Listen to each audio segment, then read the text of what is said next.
Bulls start out with the ball. So the New York starting five, Anthony, Stoudemire, and Chandler, their front line. Smith is out there with the kid. Rose gets the bucket. How about the way he's able to angle his body to shield the big fella off and still get the finish? You've got to be clever with your sleight of hand when you get inside and try to finish against the bigger guys. And he made it look easy that time. That's good. And the defense just gets caught standing around that time and giving up the second chance opportunity. You know, that just can't happen. They need much more effort than that on the glass. Hits the front of the rim and out. Amari Stoudemire, with the change of scenery last season, was bought out by the Knicks, signed with the Mavs midway through the season. That was the best thing to happen to Stoudemire, in my opinion, Kevin. He got to play playoff basketball again, and we know that wasn't going to happen in New York. 6 on the shot clock. Smith, no luck, and Chicago will go the other way with the ball. Here in the first, a little over a minute played so far. Rose kicks to Dang for 3. The Bulls keep it alive. Here's Boozer. And so he draws the foul on the shot. A trip to the line to shoot 2. And really the defense fouling there to prevent the layup, but that's exactly what you need to do. It is. I mean, no reason to back off and give him the layup. I mean, much better off making him go to the line. The first one falls. And for Stoudemire last year, served as a backup big for the Mavs and was still as efficient as ever. And so Boozer nails them both. I don't think Stoudemire will ever be what he once was, but he is a valuable big to bring off the bench for a contending team in limited minutes. It's Kidd with the drop. 1 up, 1 down. 2 points with his first shot this game. Yeah, strong move to the basket there. Nice power to get that up and in. Now the dish to Butler. And there's the feed to Boozer. And the rebound goes to the Knicks. Offensively, 1 of 4 to start. They're still trying to find their stroke. Stoudemire outside. Anthony on the wing. Puts one up from 19. Jump shot is good that time. Really well done there. Just confident and composed, never in a hurry. Kidd against Rose. Left side Boozer. Pass to Dang. Some nice ball movement by the Bulls. Right side, Butler kicks it to Noah.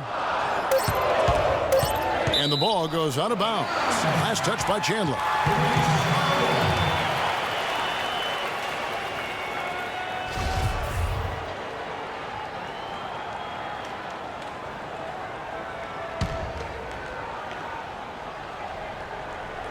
And just under 2.5 minutes elapsed here in the first. And he gets the bucket.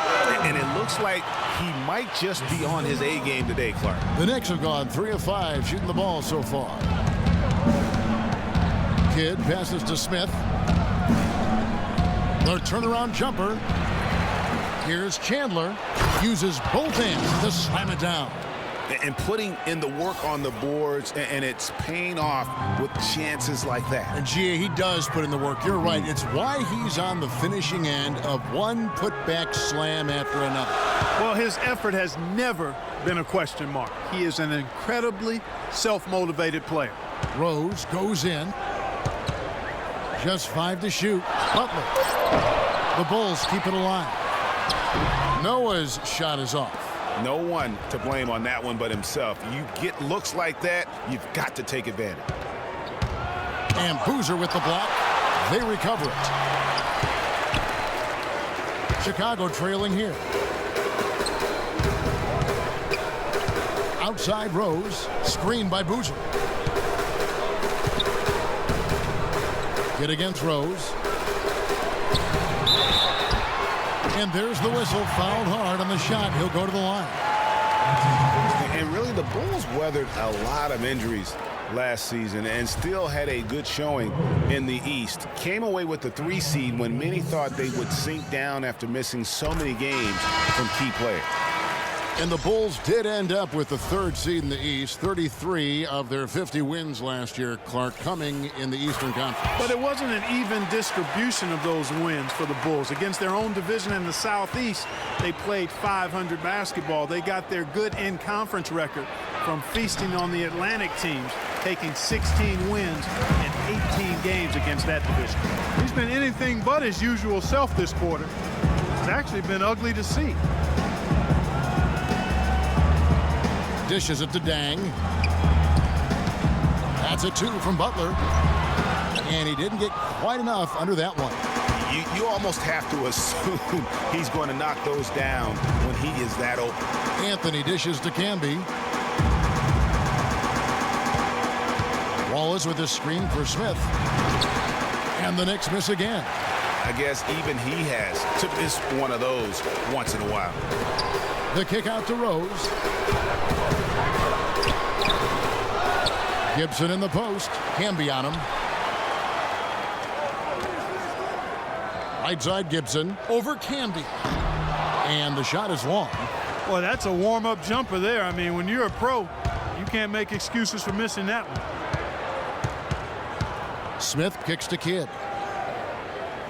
It's Carmelo Anthony on the wing. Foul call that time on the way up. That'll give him 2 chances at the free throw line here. Yeah, just nice strength there and then just off with the shot. Boy, with all the contact he drew there, Greg, that would have been a heck of a bucket. He nearly got it to go. I mean, the Knicks were bad last year, and it became evident early on. As the season grew older, more and more of their national coverage games were being pulled. Catching up on the changes for Chicago.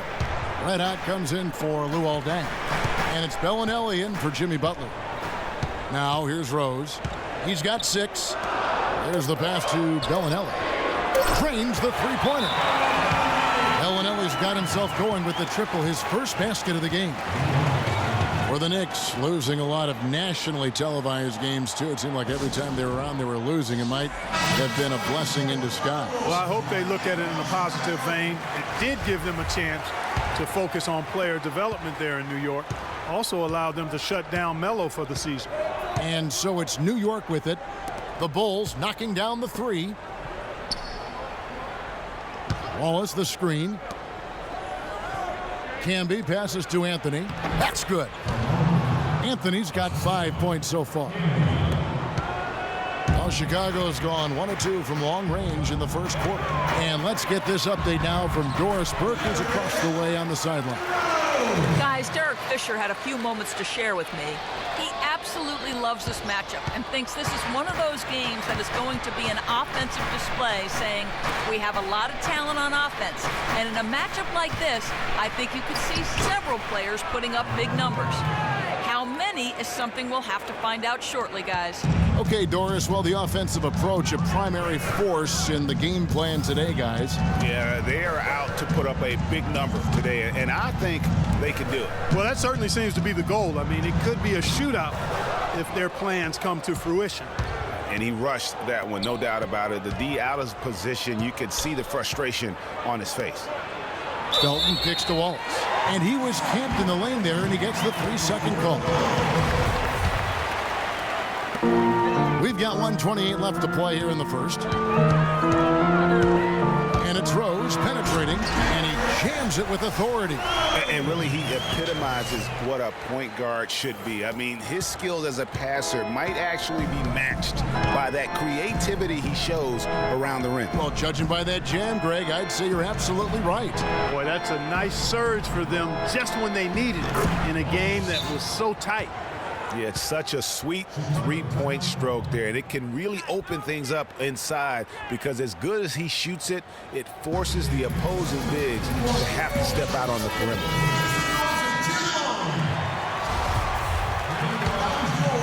Here's Rose. He's got 10. 59 seconds left in the first. Gibson dishes to Hamilton. No good from outside. The Knicks with the lead. Shumpert passes to Felton. It's deflected, and they'll keep possession. No question, he got bumped on that shot. Yeah, the officials didn't need to talk that one over. It was obvious. The Knicks have gone 1 for 2 on the night so far from the line. And how about